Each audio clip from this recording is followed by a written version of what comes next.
பிதாவாகிய தேவனிடமிருந்தும் ஆண்டவராகிய இயேசு கிறிஸ்துவிடமிருந்தும் நம் அனைவருக்கும் கிருபையும் சமாதானமும் பெருகிடவது. ஆமென். தலைகளை தாழ்த்தி நாம் ஜெபம் செய்வோம். ஆவியானவரே, அன்பின் ஆவியானவரே, இந்த பாடலை ஒரு கவியை பாடி ஆண்டுடைய பிரசன்னத்தை உணர்ந்து கர்த்தருடைய வார்த்தைகளுக்கு நாம் நம்மை அர்ப்பணிப்போம்.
பற்பல மொழிகள் பேசும் பல நாட்டினரை ஒரே விசுவாச உரிமைக்குள்ளாய் கூட்டி சேர்த்திருக்கிற தேவரே, உம்முடைய வசனத்தின் மூலம் எங்களோடு கூட பேசும். உம்முடைய வசனமே சத்தியம் சுவாமி. ஆமென். கிறிஸ்துவுக்குள் அன்பான திருச்சபை மக்களே, 60ஆம் நாள் என்கின்ற ஞாயிற்றுக்கிழமையிலே பிரசங்க வழியாய் நமக்கு கொடுக்கப்பட்டிருப்பது ஏசாயா தீர்க்கதரிசியின் தீர்க்க தரிசன புத்தகம் 55ஆம் அதிகாரம் 8 முதல் 11 வசனங்களை நாம் அனைவரும் எடுத்து இணைந்து வாசிக்கலாம். ஏசாயா தீர்க்கதரிசியின் புத்தகம் 55ஆம் அதிகாரம் 8ஆம் வசனத்திலிருந்து 11ஆம் வசனம் முடிய. என் நினைவுகள் உங்கள் நினைவுகள் அல்ல, உங்கள் வழிகள் என் வழிகளும் அல்ல என்று கர்த்தர் சொல்கிறார். பூமியை பார்க்கிலும் வானங்கள் எப்படி உயர்ந்திருக்கிறதோ அப்படியே உங்கள் வழிகளை பார்க்கிலும் என் வழிகளும்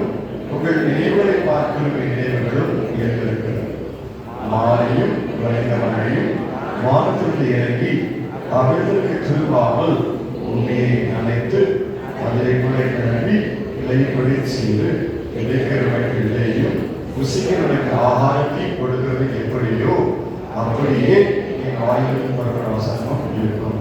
அது வெறுமையாய் இடத்திற்கு திரும்பாமல் அது நான் விரும்புவதை செய்து நான் அதை அனுப்பி காரணமாக வாய்க்கும் என்பது. 60ஆம் நாள் என்கின்ற ஞாயிற்றுக்கிழமை, அடுத்த வாரம் 50ஆம் நாள் என்கின்ற ஞாயிற்றுக்கிழமை. இந்த ஞாயிறுகளிலே இருந்து கால ஆயத்தமாய் நாம் சில காரியங்களை சிந்தித்து வருகிறோம். வயல் நிலத்திலே நாம் திருமேசையிலும் எல்லா இடங்களிலும் இந்த நிலத்தை பயன்படுத்துகிறோம். அதுக்கு மனம் திரும்புவதை நமக்கு குறிக்கிறது சொல்லி நாம் அறிந்திருக்கின்றோம். இன்றைக்கு வாசிக்க கேட்ட இந்த பகுதியில 2 காரியங்கள் மையப்படுத்தப்படுகிறது நாம் நன்றாக கவனித்திருப்போம். ஒன்று, ஆண்டவருடைய நினைவுகள் வேறு, நம்முடைய நினைவுகள் வேறு. இரண்டாவது, கர்த்தருடைய வார்த்தைக்கு இருக்கக்கூடிய முக்கியத்துவம், அது வல்லமை உள்ளது என்பதை நமக்கு எடுத்து காட்டுகிற ஒரு பகுதியாய் இன்றைக்கு நாம் பார்த்தோம். ஆண்டவர் நம்மோடு தொடர்பு கொள்ள விரும்புகிறார், கம்யூனிகேட் பண்ணுகிறார் எல்லா நிலைகளிலும். ஆரம்ப காலத்தில் தீர்க்கதரிசிகள் அனுப்பப்பட்டார்கள், நியாயாதிபதிகள் அனுப்பப்பட்டார்கள். அவர்கள் எல்லாம் போதுமானதா இல்லை என்று கர்த்தராகிய இயேசு கிறிஸ்துவே இந்த உலகத்துக்கு வந்து நேரடியாய் நம்மோடு கூட பேசி நம்மை நல்வழிப்படுத்தினார். அந்த வார்த்தை என்பது ரொம்ப ரொம்ப முக்கியம் என்பதை நாம் நிச்சயமாய் அறிந்திருக்கிறோம். இன்னும் அதை உணர இந்த பகுதி நம்மை அழைக்கின்றது. வார்த்தை என்பது ரொம்ப முக்கியம் என்பதை இன்றைக்கு ஆண்டவர் உறுதிப்படுத்தி நமக்கு கற்றுக் கொடுக்கிறவராக இருக்கிறார். இன்றைக்குரிய மைய பொருள் என்ன நமக்கு கொடுக்கப்பட்டிருக்கிறது? We are the servants of word of God. நாம் எல்லாரும் வேத வசனத்தினுடைய போதிக்கும் பணியாளர். ஆயர் மட்டும் அல்ல, உபதேசியார் மட்டும் அல்ல, கிராம ஊழியர்கள் மட்டும் அல்ல, அனைவருமே ஆண்டவருடைய வசனத்தை போதிக்கும் பணியாளர் என்ற ஒரு மகிமை நமக்கு தரப்பட்டிருக்கிறது. அதை நாம் உணர்ந்து கொள்ள அழைக்கப்படுகின்றோம். முதலாவதாக இன்றைக்கு நாம் சிந்திக்க வேண்டிய காரியம், படைத்தவரின் இருதயத்தின் சிந்தனைகள் அல்லது எண்ணங்கள். படைத்தவரின் இருதயத்தின் எண்ணங்கள். வாசிப்போம். ரோமர் 11ஆம் அதிகாரம் 33, 34 வசனங்கள். ரோமர் 11, 33, 34.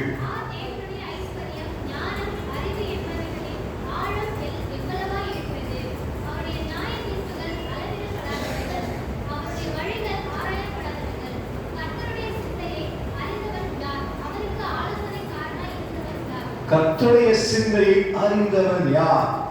அவருடைய நினைவுகள், அவருடைய எண்ணங்கள் நம்முடைய மனுக்குலத்தின் அறிவுக்கு எட்டாததாக இருக்கிறது என்பதை நிச்சயமாய் நாம் அறிந்திருக்கின்றோம். அதே சங்கீதக்காரன் ஒரு குறிப்பை நமக்கு சொல்லுகிறார். சங்கீதம் 33:11. சங்கீதம் 33:11.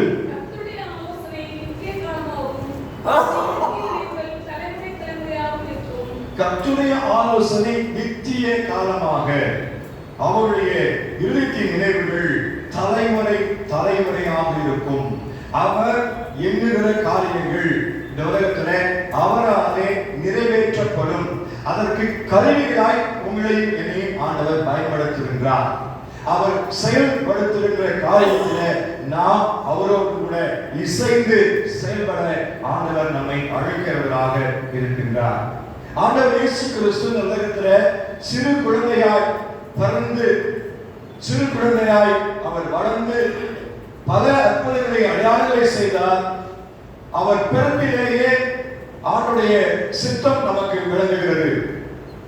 ராஜா பிறப்பார் என்று அரண்மனையை தேடி ஞானியர் போகின்றார்கள். ஆனால் மாட்டு தொழுவத்திலே ஆண்டவர் இயேசு கிறிஸ்து அவர் பிறந்து அங்கு அவர் கிடத்தப்பட்டிருந்தார், அந்த தீவன தொட்டியிலே.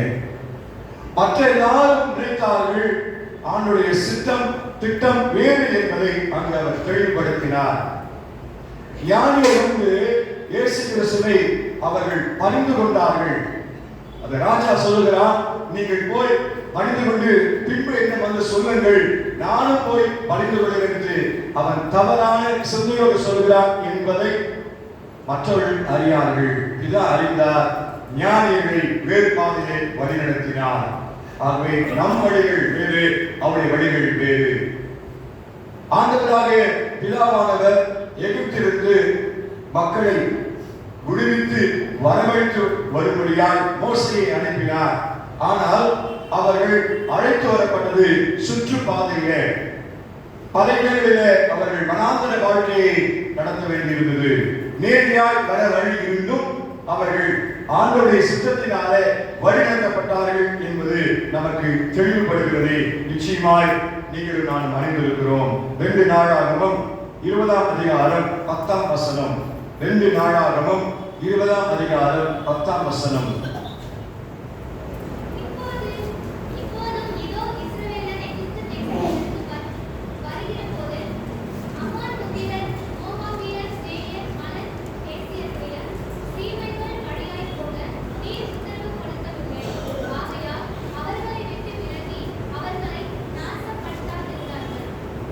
தெளிவாய் அங்கு சரியான பாதையிலே ஆண்டவர் பிதாவானவர் வழிநடத்தினார். ஆண்டவருடைய திட்டம் என்பது சற்று வித்தியாசமாக இருக்கிறதை நாம் அறிந்திருக்கின்றோம். தாவீது ராஜா எல்லாவற்றையும் ஆலய கட்டுமான பணிகளுக்காக ஆயத்தப்படுத்தினார். ஆனால் தாவீதின் காலத்தில் ஆலய கட்டுமான பணி நடைபெறவில்லை. தன்னுடைய மகன் சாலமோன் வந்து அந்த ஆலயத்தை கட்டி முடித்தான். ஆகவேதான் அவருடைய நினைவுகள் வேறு, நம்முடைய நினைவுகள் வேறு என்று சொல்லி நாம் வேதாகமத்தில் வாசிக்கின்றோம். ஆண்டவராகிய இயேசு கிறிஸ்து லாசரு மரித்த செய்தியை கேட்டு 2 நாள் அங்கேயே தங்கினார். எல்லாரும் நினைத்தார்கள் உடனே வந்திருந்தால் காப்பாற்றியிருக்கலாம், அவன் உயிரோடு இருக்கும் போதே காப்பாற்றியிருக்கலாம். ஆனால் ஆண்டவருடைய மகிமை நடக்கும்படியாய் மேலும் 2 நாள் அங்கு தங்கினார் என்று நாம் யோவான் 11ஆம் அதிகாரத்தில் வாசிக்கிறோம். ஆண்டவருடைய திட்டம் வேறு, நம்முடைய திட்டம் வேறு. யோபு சொல்லுகின்றார், யோபு 5:9, யோபு 5ஆம் அதிகாரம் 9ஆவது வசனம்.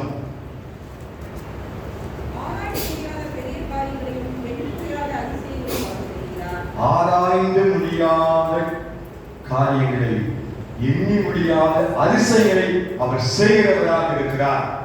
கிரகிக்க கூடாத காரியங்களை அவர் செய்கிறவராக இருக்கிறார். அவர் சகலத்தை செய்ய வல்லவராக இருக்கிறார். அவர் செய்ய தலைவராக எல்லாமே யோபு புத்தகத்திலே இடம்பெற்றிருக்கிறதை நீங்கள் நான் அறிந்திருக்கின்றோம். ஆகவே படைத்தவரின் இருதயத்தின் எண்ணங்கள் வேறு. நாம் அவருடைய படைப்பின் இந்த உலக வாழ்க்கையில் இருக்கின்றோம். நாம் அவர் சிந்திக்கிறபடி, அவர் எண்ணுகிறபடி நாம் செயல்பட வேண்டும் என்று அவர் விரும்புகிறார் ஒழிய அதற்கு மாறாய் நாம் சிந்திக்க வேண்டிய அவசியம் இல்லை என்பதை ஆண்டவர் தெளிவும் திட்டமாய் நமக்கு உணர்த்தி காட்டுகிறார். இரண்டாவதாக படைத்தவருடைய வார்த்தையின் வல்லமை. படைத்தவருடைய வார்த்தையின் வல்லமை வாசிப்போம். சங்கீதம் 33:6.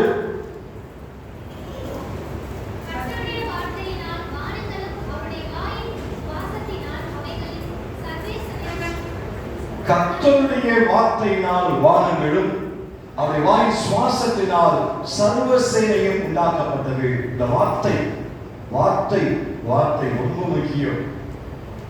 அவர் சொல்லலாகும், கட்டளையில இருக்கும். நான் கற்ற, நான் சொல்லுவேன், நான் சொல்லும் வார்த்தை நிறைவேறும். அது தாமதியாது. ரொம்ப மிக தெளிவாய் பல இடங்களிலே ஆண்டவர் நமக்கு சுட்டி காட்டுகின்றார். அந்த வார்த்தைகளின் தொகுப்பு தான் இந்த வேதாகமம். இந்த வேதாகமத்தின் அடிப்படையெல்லாம் நிற்கிறேன் என்று சொல்லி மார்ட்டின் லூத்தர் சாஸ்திரியார் அவர் முழங்கினார். Here I stand. இந்த வேத வசனங்களை கொண்டே நான் பேசுகிறேன், அதற்கு மாறாய் நான் எதையும் சொல்லவில்லை என்று அவர் தெளிவுபடுத்தினார் என்பது நமக்கு நன்றாகவே தெரியும். அந்த வார்த்தை ரொம்ப முக்கியமாக இருக்கிறது. இன்றைக்கு வாசிக்கின்ற ஏசாயா 55:11 அதை மீண்டுமாய் உறுதிப்படுத்துகிற பார்க்கிறோம். ஏசாயா 55:11 வாசிப்போம்.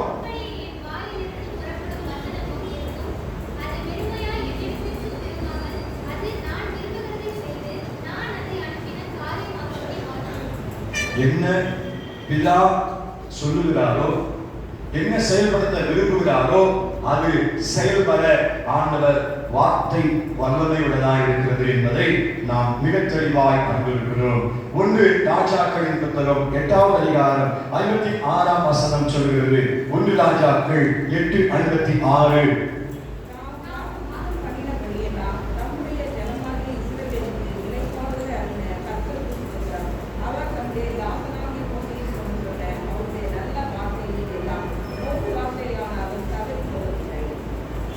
ஒரு வார்த்தை கூட தவறி போகவில்லை.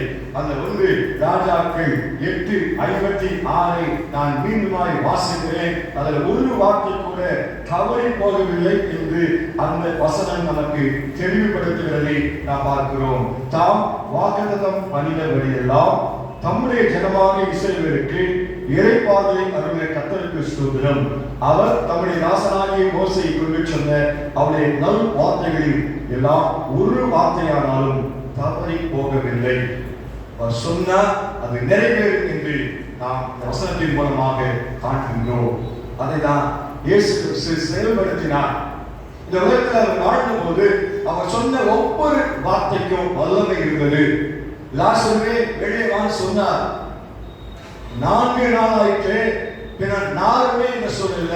லாசரு உயிரோடு வெளியே வந்தார். காற்றே இறையாதே அமைதலாக சொன்னார். உடனே அமைதல் உண்டாயிற்று. நூற்றுக்கல்வியை பார்த்து நீ போகலாம், உன் விசுவாசத்தின் ஆழ்வடை சொன்னார். தூரத்தில் வேலைக்காரன் குணமாயிட்டான். காணாத பெண்ணை பார்த்து ஒரு விசுவாசத்தின் ஆழ்வடை சொன்னார். அந்த மகள் ஆரோக்கியமானாள். விசுவாசின் மீது, நோயின் மீது, இயற்கை மீது, மரணத்தின் மீது அவருடைய வார்த்தைக்கு வல்லமை உண்டு. அந்த வார்த்தை ஒருபோதும் தவறி போகவே போகாது என்பதை ஆண்டவர் நமக்கு இன்றைக்கு தெளிவுபட உணர்த்தி காட்டுகிறவராக இருக்கிறார். தெரியாத காரியம் அல்ல. லூக்கா 5ஆம் அதிகாரம் 5ஆம் வசனம். லூக்கா 5ஆம் அதிகாரம் 5ஆம் வசனம்.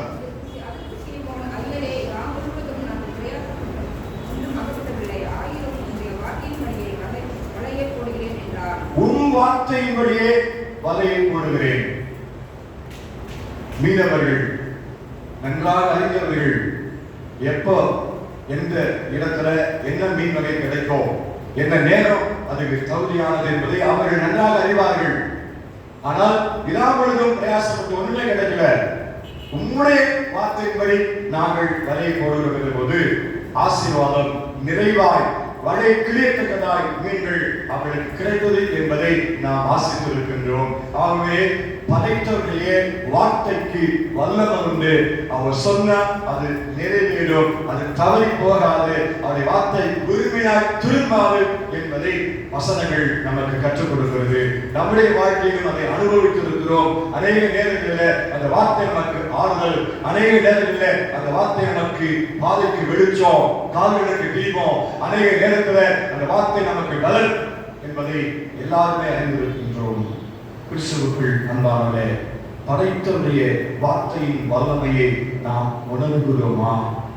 உணர வேண்டுமானால் இந்த வேதாகம வசனங்களை நாம் வாசிக்க, தியானிக்க, ஒப்புக் கொடுக்க வேண்டும். இந்த வேதாகமத்தை ஆலயத்துக்கு வரும்போது எடுத்து வர வேண்டும். அந்த ஆலய ஆராதனையில வசனங்கள் சொல்லுகிற போது அதை நாம் வாசிக்க வேண்டும், அதை பின்பற்ற வேண்டும். ஆண்டவர் அதை விரும்புகிறவராக இருக்கின்றார். மூன்றாவதாக, படைத்தவருடைய உள்ளத்தின் வாஞ்சை. படைத்தவருடைய உள்ளத்தின் வாஞ்சை. அவர் என்ன விரும்புகிறார்? படைத்தவருடைய எண்ணங்கள், படைத்தவருடைய வார்த்தையின் வல்லமை நாம் உணர்ந்தோம். அவர் உள்ளத்தின் வாஞ்சை என்ன? இதற்குரிய மையப்பொருள் நீங்களும் நானும் அவருடைய வார்த்தையை எடுத்து சொல்லும் பணியாளர்களாக இருக்கிறோம். அதை நிறைவேற்ற வேண்டும். அவருடைய வார்த்தைக்கு கீழ்ப்படிய வேண்டும். அதுதான் அவருடைய வாஞ்சை. நான் பரிசுத்தரா இருக்கிறது போல நீங்கள் பரிசுத்தரா இருங்கள் என்று சொல்லியிருக்கிறார். அது அவருடைய வாஞ்சை. இங்க இந்த வசனத்தின் அடிப்படையில நாம் வார்த்தைக்கு கீழ்ப்படிய வேண்டும் என்பதுதான் அவருடைய உள்ளத்தின் வாஞ்சையாக இருக்கின்றது. அதை நாம் உணர்ந்து செயல்படுத்த அழைக்கப்படுகிறோம். எபேசியர் 5ஆம் அதிகாரம் 17ஆம் வசனம் சொல்கிறது. எபேசியர் 5:17.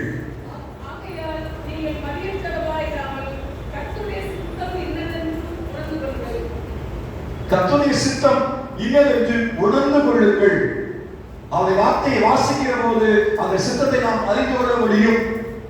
Live according to the will of the Almighty God. கர்த்தருடைய சித்தத்தை அறிந்து வாழ்வதற்கு ஒப்புக்கொள்ளுங்கள். அந்த சித்தம் எப்போது நமக்கு தெரியும்? Commit yourself to meditate the word of the Lord. கர்த்தருடைய வார்த்தையை வாசிக்கிறதுக்கு ஒப்புக்கொடுத்தீங்கன்னா அந்த சித்தத்தை நாம் அறிந்து கொள்ள முடியும், அதை செயல்படுத்த முடியும். அதுதான் அவனுடைய உள்ளத்தின் வாஞ்சை. பாரத்தோடு அவர் நிற்கிறவராக இருக்கிறார். என்னுடைய பிள்ளைகள், என்னுடைய மக்கள், என்னால் உருவாக்கப்பட்டவர்கள் என்னுடைய வார்த்தைக்கு கீழ்ப்படைய வேண்டும் என்றார் அவருடைய வாஞ்சை என்பதை ஆண்டவர் தெளிவுபட இன்றைக்கு உங்களுக்கும் எனக்கும் கற்றுக் கொடுக்கிறார். இந்த வேத புத்தகம் எப்படிப்பட்டது என்பதை பல விதங்களில் சொல்லியிருக்கிறாங்க. ஒருவர் சொல்லுகிறார், I read many books, but the Bible reads me.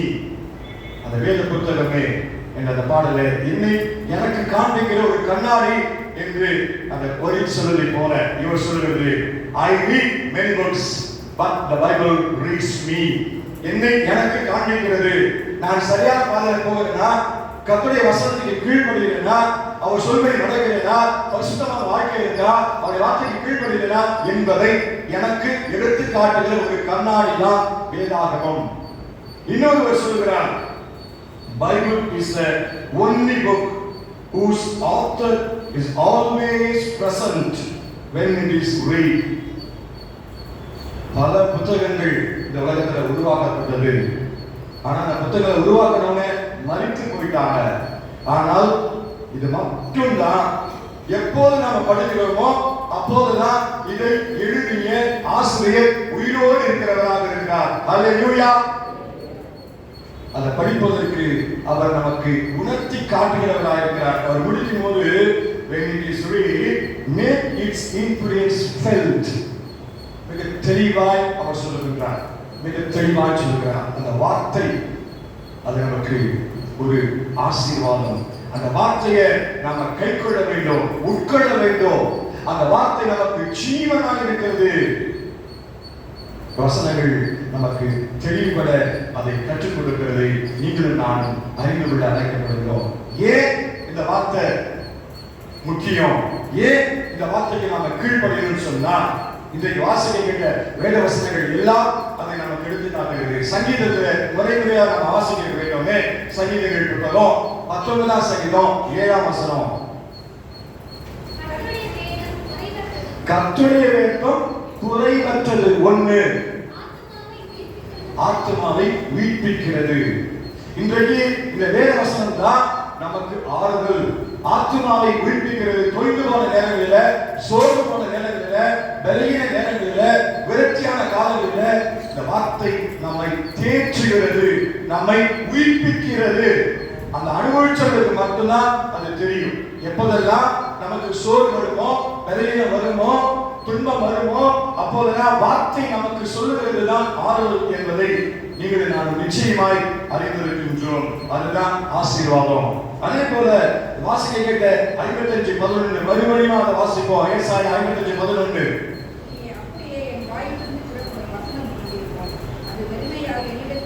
ஒருமையாய் திரும்பாது. God's word never fails. என்றைக்கும் அதற்கு தோல்வியே இல்லை. சொன்ன வார்த்தை நிறைவேறியே ஆகும்.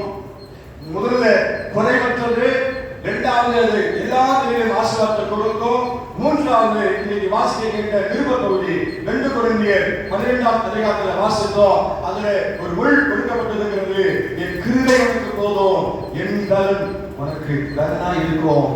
அந்த பவுலுக்கு ஆண்டவர் சொல்லுகிறார், அவர் பலகீனத்துல நமக்கு பலனா இருக்கிறது வார்த்தை, கர்த்தருடைய வார்த்தை. குறைவற்றது கர்த்தருடைய வார்த்தை, இன்றும் அழியாதது வெறுமையாய் திரும்பாத கர்த்தருடைய வார்த்தை, நமக்கு பலனா இருப்பது கர்த்தருடைய வார்த்தை. இன்னைக்கு வாசிக்கிற பழைய ஏற்பாடு வாசிக்கலாம். ஆமோஸ் 8:11. ஆமோஸ் 8:11.